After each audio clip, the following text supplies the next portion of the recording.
Start చేశాను sir. After before ఎలా ఉంది సార్? ఆఫ్టర్ బిఫోర్ కి చాలా డిఫరెంట్ ఉంది. ఆఫ్టర్ వచ్చేసేమో ఇప్పుడైతే చాలా హ్యాపీగా ఉన్నాం. బిఫోర్ అనేసరికి మా ఫాదర్ ఎడ్యుకేషన్ చదువుకునే స్తోమతలు కూడా లేకపోయారు. నేను ఇప్పుడు కోఆపరేటివ్ సెక్టర్ లో ఒక జాబ్ చేస్తున్నాను. నాకు కూడా అదే భయం వేసింది సార్. నేను ఇంకా మా నాన్నలానే ఉంటాను, నా పిల్లలు కూడా చదువుకోలేకపోతున్నాను అంటే నాతోటే ఆగిపోతే ఈ మధ్యతరగతి అనేది బాగుంటుందనే ఆలోచనతో వెతుకుతా ఉన్నాం సార్ సర్చింగ్. అలాంటప్పుడు ఎల్బిఎఫ్ అనేది ఒక కంపెనీ మాకు మా మిత్రుడు వర్షగారు అనేది తీసుకొచ్చి పరిచయం చేశారు. దాంట్లో నాకు నచ్చింది ఏంటంటే నేచర్ కి మనం ఏమిస్తున్నాం, మనకి అది తిరగదే సార్. మొక్కలు పెంచడం కాన్సెప్ట్ అనేది చెప్పారు.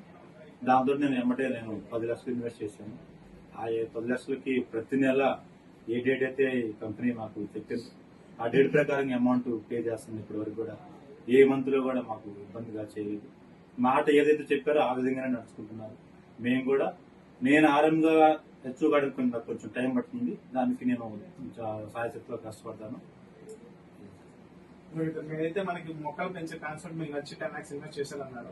అదే మీరు ఎదుటి వాడికి చెప్పేటప్పుడు కూడా మనకి ఏదైతే ఇస్తామో అదే వస్తుంది కాబట్టి మంచి ఇస్తే మంచి వస్తుంది, చెడు వస్తుంది చెడు వస్తుంది. ఇప్పుడు ఇదే కాన్సెప్ట్ తో మొక్కలు మీరు ఏదైతే ఇన్వెస్ట్ మీరు ఒక కొత్త కుటుంబం ఆరంభంగా ఉన్నారు, రీజనల్ మేనేజర్ ఉన్నారు. రీజనల్ మేనేజర్ గా ఉండాలని కొన్ని క్వాలిఫికేషన్స్ ఉంటాయి కాబట్టి దాని టార్గెట్స్ కొంచెం టైంలో మీరు ఆల్రెడీ అచీవ్మెంట్ అయిపోతారని చెప్పేసి మాట ఇచ్చారు. ఓకే, దీనిలో వచ్చేప్పటికి ప్రతి ఒక్కరికి మొక్క పెంచాలి, మీకు ఎల్బిఎఫ్ నుంచి వచ్చే రూపాయలు అంటే ఒక 100 రూపాయలు 1 రూపీ ఖర్చు పెట్టాలన్నప్పుడు మీరు ప్లాన్ చెప్పేటప్పుడు ఏ విధంగా ఫీల్ అవుతారు ఇన్వెస్టర్స్? అంటే నేను ఎట్లా ఎగ్జైట్మెంట్ గా అంటే మనం ఏదైతే చేస్తామో నా ఫీలింగ్ అంటే ఏదైనా సార్, మనం ఏదైతే చేస్తామో రిపీట్ మనకి అదే వస్తుంది. మంచి చేస్తే మనకి మంచిగా వస్తుంది.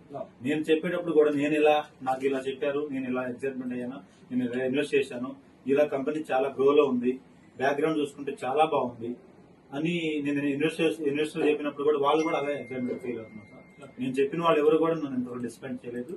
నేను చెప్పిన ప్రతి ఒక్కళ్ళు వాళ్ళ స్తోమత తగ్గట్టుగా ఎంతో కొంత ఇన్వెస్ట్ చేశారు. ఇది వచ్చేప్పటికి ప్రతి ఒక్కరు ఎవరైతే ఇన్వెస్టర్స్ ఉన్నారో ఇన్వెస్ట్మెంట్ ఎల్బిఎఫ్ లో చేయాలనుకుంటే ప్రతి ఒక్కరు మొక్కలు అయితే నాటించారు. అది మెయిన్ ఇంపార్టెంట్. మీకు ఏదైతే కొత్తగూడెం ఉందో రీజనల్ మేనేజర్ గా మీరు అక్కడ ఎవరైతే స్కామ్స్ జరుగుతున్నా స్కామ్స్ లో నుంచి మన ఎల్బిఎఫ్ ఇన్వెస్టర్స్ నుంచి బయటకు తీసుకున్నారు.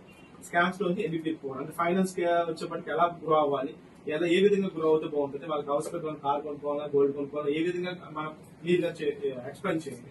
ఇలా ఇక్కడ వచ్చేప్పటికి ఇన్వెస్ట్మెంట్ చేసుకుంటే ఏ విధంగా వస్తుంది మనకి అనేది క్లియర్ గా ప్లాన్ అనేది A plan, B plan, C plans ఏవైతే ఉంది ప్రతి ఈచ్ పాయింట్ అనేది అలాగే ఎక్స్ప్లెయిన్ చేయండి. బయట చూస్తుంటే రోజుకి ఒక 2-3 స్కామ్స్ జరుగుతూ ఉన్నాయి. యుఎస్ ప్రాజెక్ట్స్ వస్తుంటాయి, అవి వస్తాయి, ఇవి వస్తాయని చెప్పి చాలా మంది నుంచి చెప్తున్నారు. ఇక్కడ మన దేశంలో మనం ఏం చేస్తాం, మన ఇండియాలో మనం ఏం చేస్తాం, మన ఏపీలో, మన ఆంధ్రప్రదేశ్ మనం ఏం చేస్తాం, మన పుట్టిన ఊరికి మనం ఏం చేయగలుగుతాం అనేది చాలా ఇంపార్టెంట్.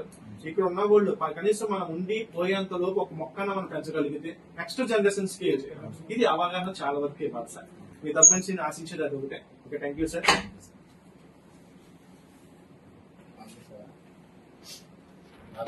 అదే వచ్చేస్తాను.